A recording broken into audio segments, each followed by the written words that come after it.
Em sua forma moderna, o comunismo surgiu do movimento socialista na Europa no século XIX e, com o avanço da Revolução Industrial, os críticos socialistas culparam o capitalismo pela miséria do proletariado. O comunismo acaba sendo uma ideologia que propõe uma sociedade alternativa por meio da derrubada do capitalismo. Essa nova sociedade seria baseada na ideia de igualdade, sendo caracterizado pela ausência de Estado, classes sociais e propriedade privada, e na qual todos teriam acesso a trabalho e à riqueza produzida. E o símbolo do comunismo é a foice e o martelo, que foi estampado na bandeira da União Soviética. Esse símbolo se popularizou nesse país após a Revolução Russa de 1917 e tem um significado bastante simples. O martelo representa os trabalhadores e operários e a foice representa os camponeses. Mas o que talvez você não saiba é que em alguns países, assim como o símbolo do nazismo, esse símbolo do comunismo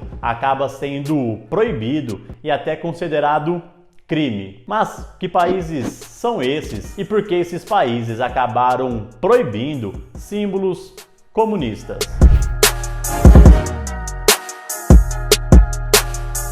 Fala pessoal, tudo bem? Seja muito bem-vindo a mais um vídeo no nosso canal. Esse é o canal Café com Investimento e se você quer ficar por dentro dos melhores investimentos e aprender um pouco mais sobre economia, já aproveita, já se inscreve aí, dá essa moral para o nosso canal continuar crescendo. E se você quer receber conteúdos diários, tanto de investimento quanto de economia, já aproveita e me segue lá no Instagram. No Brasil, já estamos muito acostumados a encontrar símbolos do comunismo por toda parte, além, claro, de vários partidos políticos que acabam carregando tanto o símbolo como o próprio comunismo em seus nomes, como por exemplo PCB, PCdoB, entre outros partidos que não levam comunismo no nome, mas sabemos que tem a mesma ideologia. Mas saiba que em outros países esse símbolo é extremamente proibido. É crime tanto quanto você utilizar o símbolo nazista, que acaba sendo proibido no nosso país. Tanto que o Parlamento Europeu, por exemplo,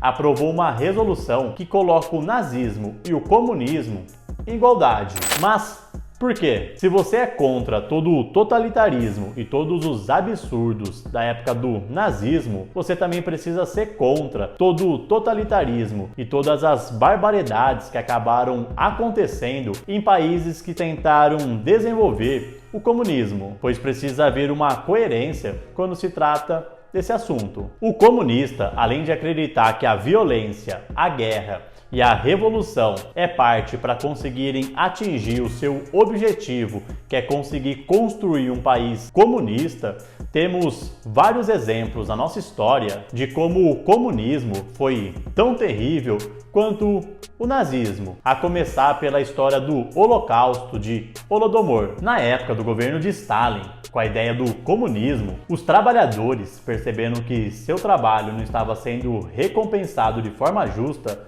acabaram fazendo vários protestos. Em resposta aos protestos, Stalin rechaçou tudo isso, então acabou cortando todo o suprimento da região, confiscando a produção e gerando uma grande onda de fome no país, chegando a haver até canibalismo. Isso fez com que morressem cerca de 20 milhões de pessoas na União Soviética, sem contar cerca de 5 milhões de pessoas acabaram morrendo na Ucrânia. Números mais assustadores do que esse apenas na China de Mao Tse-tung, onde o comunismo matou cerca de 70 milhões de pessoas. Em números gerais, o comunismo se tem cerca de 100 milhões de mortos e no nazismo cerca de 6 a 7 milhões. Está aí o porquê muitos países acabam colocando ambos em igualdade. E hoje ainda vivenciamos exemplo de países comunistas pelo mundo. Países esses como Cuba, parte da China, Coreia do Norte, entre tantos outros países não declarados, mas que possuem um ditador pesado no seu comando e que, se você analisar a fundo, não são exemplo de países bons para se viver. Então, quais países acabaram proibindo símbolos e qualquer tipo de manifestação comunista. Um desses países é a Polônia, que acabou simplesmente proibindo os jovens até de saírem com camisetas do Che Guevara. E se você quer entender um pouco mais sobre a história do Che Guevara, não deixa de conferir esse vídeo que eu estou deixando aqui no card para você. Pois em 18 de julho de 2010, entrou em vigor uma lei que proíbe a exibição de símbolos comunistas, pois a Polônia foi um país que sofreu muito com o comunismo.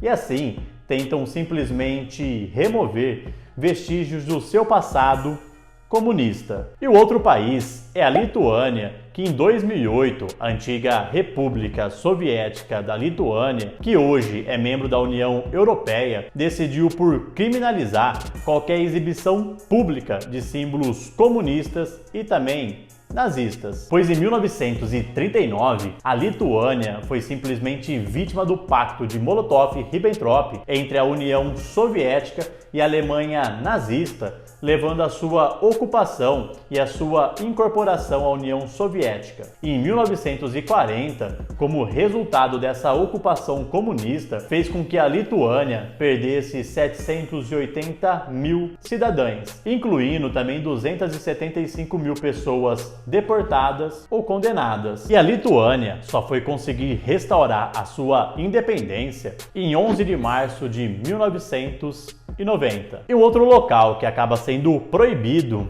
é na Geórgia, que em 2011 baniu o uso de símbolos comunistas e nazistas, isso como resultado de quando o país acabou sendo dominado pelos soviéticos. E por lá, cerca de 1.500 igrejas foram destruídas e milhares de pessoas inocentes acabaram sendo mortas. E entre essas pessoas estavam notáveis representantes da cultura georgiana, como grandes autores, filósofos e cientistas. A Moldávia é outro país que também acabou condenando em 2012, já que o país acabou sofrendo muito com os crimes do regime, que acabou governando o país quando ainda fazia parte do território da União Soviética. E como resultado, acabou proibindo o símbolo comunista. E foi só em 1991 que a Moldávia conseguiu se tornar um estado independente. Já na Coreia do Sul, o uso de símbolo ou manifestações a favor do comunismo ou da ditadura norte-coreana são crimes previstos em lei da segurança nacional. Outros países que acabam também sendo proibido qualquer tipo de símbolo ou manifestações comunistas é a Indonésia e também a Ucrânia. Na Indonésia, onde grandes massacres anticomunistas ocorreram nos anos de 1960, referência a essa ideologia pode ser punido com até 20 anos de prisão. E já na Ucrânia, em 2005, foi aprovada uma legislação para tornar o nazismo e o comunismo legalmente sinônimos. E o Tribunal Constitucional ratificou em 2019 uma lei também que iguala o comunismo ao nazismo e proíbe a disseminação de seus símbolos. Assim como o nazismo é algo odioso e precisa ser criminalizado, o comunismo também é algo odioso e precisa também ser criminalizado. Comenta aí se para você o comunismo ele deve ser proibido, assim como o nazismo, ou não. Se deve ser liberado, como já é hoje em nosso país. Comenta aí que eu quero saber a sua opinião. E já aproveitando, se você ainda não se inscreveu no nosso canal, já aproveita, já se inscreve aí, dá essa moral para o nosso canal continuar crescendo e já senta o dedo aí no joinha, já deixa o seu like, assim você acaba ajudando com que esse vídeo acabe atingindo um número maior de pessoas. E lembrando, ativa o sininho, assim você será avisado toda vez que entrar vídeo novo no nosso canal. Esse é o canal Café com Investimento e até o próximo vídeo.